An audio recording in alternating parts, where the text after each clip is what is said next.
Have you ever noticed that there's a lot of references to fairies in our culture? Put the tooth under your pillow, and the tooth fairy will take it and give you money. That's right, Peter. Second star to the right and straight on till the morning.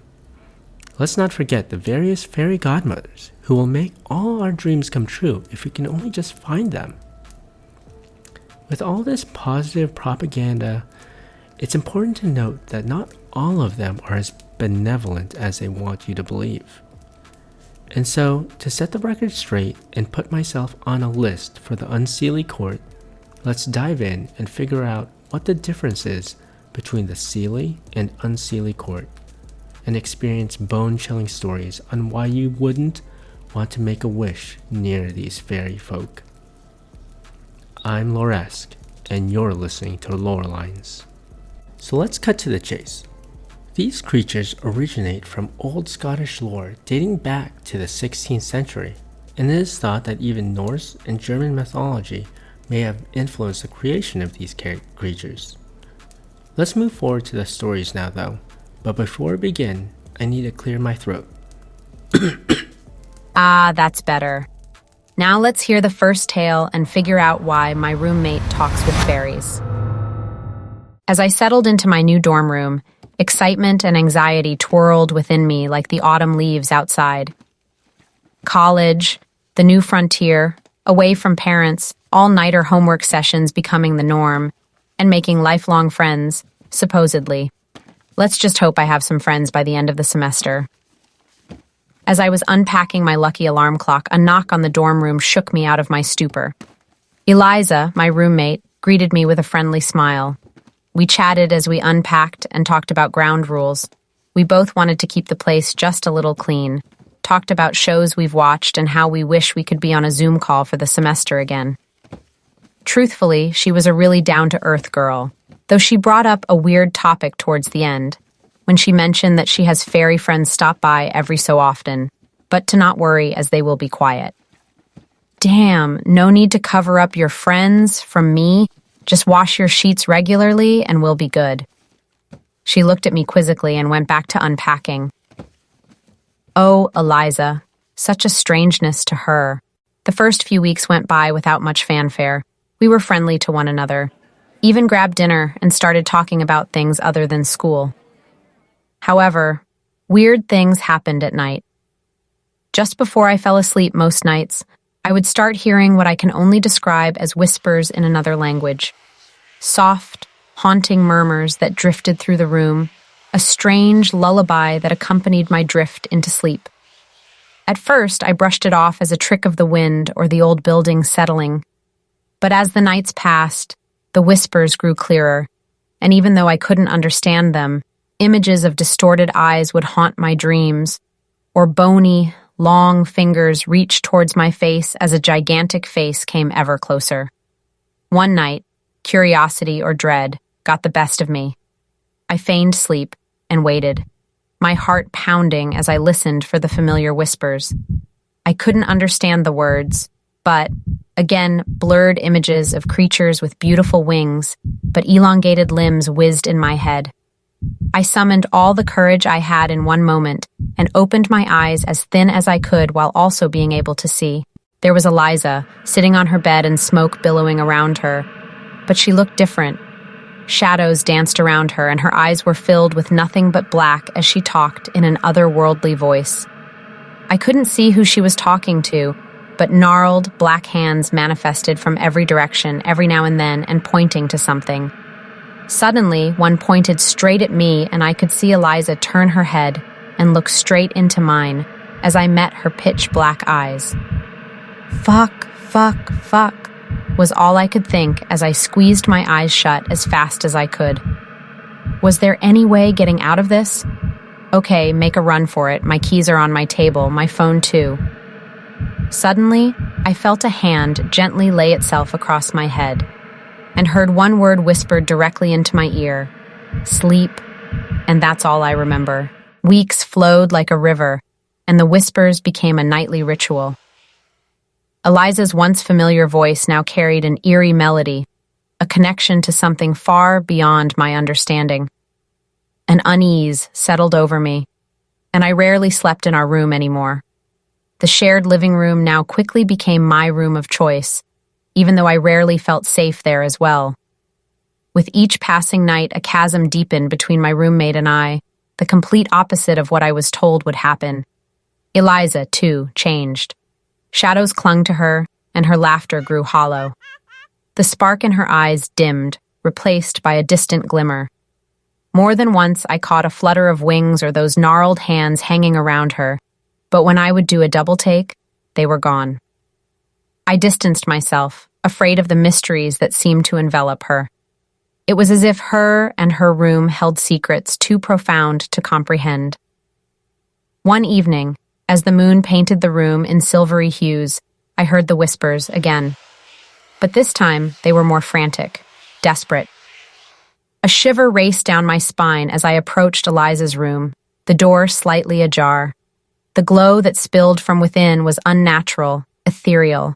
I pushed the door open, and there she stood, Eliza surrounded by a mist that seemed to dance with malevolence. Shadows swirled around her, the air heavy with a palpable darkness. Fear gripped me as Eliza's gaze turned to meet mine. Her eyes, once bright and warm, were now empty, an abyss that threatened to consume everything. Her voice, a strange and haunting melody, spoke words that sent shivers down my spine. "You shouldn't be here," her voice echoed like a whisper of doom. The smoke around her grew more aggressive and was slowly making its way to me as it enveloped her further. I quickly turned and ran for the entrance door, but not before shooting one more glance at my roommate. "No! Don't!" The door stood open, and a cold wind rushed through the room. Shadows swirled, and amidst the darkness, I saw her, Eliza, her figure fragile and ethereal. The whispers grew louder, a mournful melody that seemed to call her name. An abnormally anemic pair of enormous hands slowly made their way around her sunken face, and I finally caught a glimpse of what she was talking to. Two eyes swirling with a paralyzing amount of pupils were looking at me. An unnaturally bulbous face hovered over Eliza's head that was pockmarked with tumors and a huge grin of razor-sharp teeth. It smiled, an ever-widening grin, growing wider and showing no sign of stopping. "See you soon." And then, with a huge flutter of butterfly wings, disembodied hands embraced her, spiriting her away into the night in an instant. The thought struck me like a bolt of lightning. The fairies she spoke to were not benevolent spirits, but entities from a malevolent court, twisted in nature and in words. Their influence had woven itself around Eliza, ensnaring her in a web of darkness. The room was empty, and finally the whispers faded into the distance. I stood there, my heart heavy with the weight of the mysteries I would never understand. The fairies had taken Eliza, swallowed her into the abyss of their realm. As the moon continued to bathe the room, I wondered when it would be my turn. If you are liking the stories and drawings so far, it would mean so much to me if you could like the video and embrace the sub button when the other buttons aren't looking. Doing so will help me immensely with growing my channel and letting me know what lore everyone wants to listen to. Thank you again for listening, and let's move on to the next story and take our seat at the Court of Whimsical Fairies. The sun had already started to set on my life-changing adventure through the Caledonian forest. However, it hasn't been in the way that I had hoped. One miscalculated step had led to a brief tumble down a hill, as well as half a day trying to find my way back to the hiking path with no luck. The Scottish forest loomed over me for hours, vast and mysterious, with only brief rays of sunlight poking through the leaves to guide my way. I ventured into the wilderness as an intrepid hiker, driven by a yearning for adventure. Yet, as the sun dipped below the horizon, I found myself lost in a labyrinth of towering trees and deep shadows. As the fading light gave way to the embrace of darkness, an unsettling stillness and silence came upon the forest. From countless movies and documentaries, even city folk like me know that a silent forest is a sign of impending danger, and I hid in response. To what, I did not know. After a while of silence and I was still alive, I decided to poke my head out from my hiding spot and see if I could discern what made the forest quiet down. I could see a faint glow in the distance, moving slowly but steadily to a thicket of trees, a dim, ethereal light that danced like fireflies. Curious, I crawled closer until I was at the edge of the thicket, and then popped my head through. The forest's heart seemed to open up, revealing a clearing where the glow grew stronger, illuminating an otherworldly scene. A procession of fairies floated through the air, their forms delicate and shimmering like moonlight on water. Their bodies were pale, almost see-through, and their limbs were leaf-like. Their movements were almost that of a leaf floating through the air, descending lazily to the ground, but then magically getting a boost of air to bring them back to their intended height. It was almost as if they didn't even use their fragile, paper-like wings at all. My breath caught in my throat as I watched them, their beauty captivating and their movements hypnotic. They seemed friendly, like the creatures from my childhood tales. Mesmerized, I watched as the train of fairies presented gifts to a regal figure seated upon a throne of stone and moss, a fairy queen of sorts. My heart swelled with relief. Perhaps these fairies would offer me guidance and safety. With each gift, the fairy queen smiled and bowed to the giver, who floated upwards and found an invisible seat to see what else was gifted. But as my eyes lingered on the gifts they presented, a chill gripped my soul. As my gaze lingered on the gifts that the fairies presented, a creeping unease took root within me. Among the baskets of flowers and shimmering trinkets were objects that sent a shiver down my spine. Heads of bears and moose, their fur matted with dried blood, eyes forever fixed in a glassy stare, baskets of hearts, some still pulsating to a hidden bloodstream. Then there were the plates of severed human limbs and dried, tossed skulls that littered the court floor. These offerings weren't tokens of reverence or beauty, but rather macabre tributes that whispered of death and rituals. The stark contrast between the beauty of the fairies and the gruesome offerings they laid before their queen created a disconnect within me as I realized the danger I was in. Just as the realization settled in, the fairy queen's gaze swept the clearing.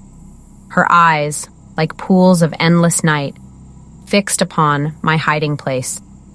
Panic surged as I watched the other fairies turn their gaze in my direction, their ethereal forms now suffused with malevolence.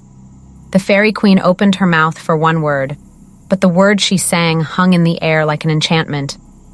Intruder! Cuff cuff. Whew, I'm definitely going to feel my vocal cords in the morning after that. Anyways, I really hope you enjoyed the art and the stories. I really wanted to try out some AI voices for female-led stories, so please let me know what you think of it. Please stay tuned when I release a new video every other week, and as always, stay curious, seek answers, and stay alive. This has been Loresque. Thanks again.